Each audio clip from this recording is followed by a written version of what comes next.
2015ರಲ್ಲಿ 1.5 ಲಕ್ಷ ಶಿಕ್ಷಕರನ್ನು ಒಳಗೊಂಡು ಸುಮಾರು 1,60,000 ಜನ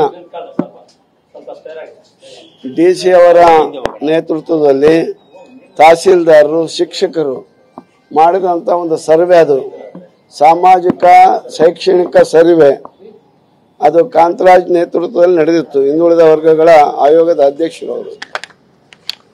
ಅದು ಚೆನ್ನಾಗೇ ಇತ್ತು. ಆ ವರದಿನ ಸ್ವೀಕಾರ ಮಾಡಬೇಕಾಗಿತ್ತು.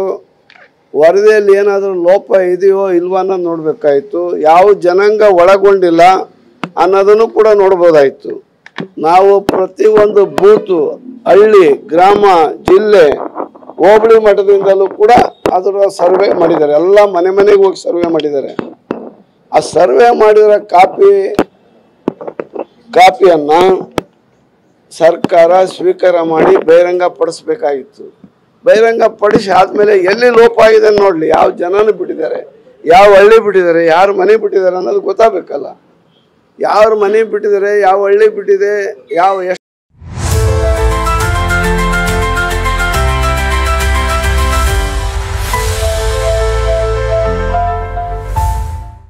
ಎಷ್ಟು ಮನೆಗಳನ್ನ ಒಳಗೊಂಡಿಲ್ಲ ಎಂಬುದನ್ನು ನೋಡಿಬಿಟ್ಟು ಮಾಡಬಹುದಾಯಿತು. ಆದ್ರೆ ಸರ್ಕಾರ ಮತ್ತು ಪಕ್ಷ ಹೊಸದಾಗೆ ಆಗಬೇಕು. ಅದು 10 ವರ್ಷ ಆಯಿತು.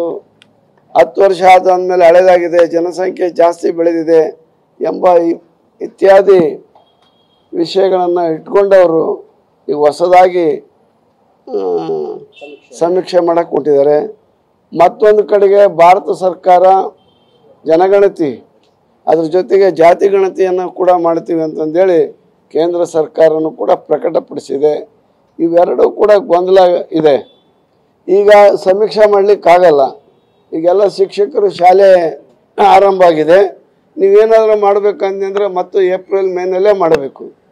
ಈ ಮಧ್ಯದಲ್ಲಿ ಹೇಗೆ ಮಾಡ್ತಾರೆ ಗೊತ್ತಿಲ್ಲ. ಯಾಕಂದ್ರೆ 1,60,000 ಜನ ಆ ಶಿಕ್ಷಕರನ್ನ ಒಳಗೊಂಡಿರ್ತಕ್ಕಂಥ 150 ಜನ ಶಿಕ್ಷಕರು, 1.5 ಲಕ್ಷ ಶಿಕ್ಷಕರು, ಇನ್ನು 10,000 ಜನ ಅಧಿಕಾರಿಗಳು, ಇವರು ಎಲ್ಲರೂ ಸೇರಿ ಸುಮಾರು ಒಂದು 165ರಿಂದ 70 ಕೋಟಿ ವರ್ಷ ಹಣ ವೆಚ್ಚ ಮಾಡಿ ಅದನ್ನು ಮಾಡಿದ್ವಿ.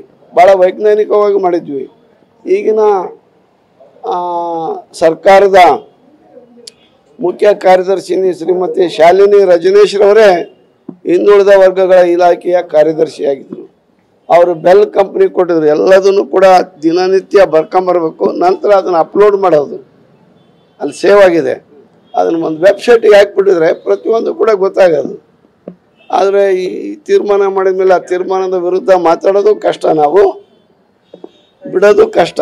ಆದರೆ ವಾಸ್ತವಾಂಶ ಹೇಳಬೇಕಾಯ್ತು, ನಾನು ಹೇಳಿದ್ದೀನಿ.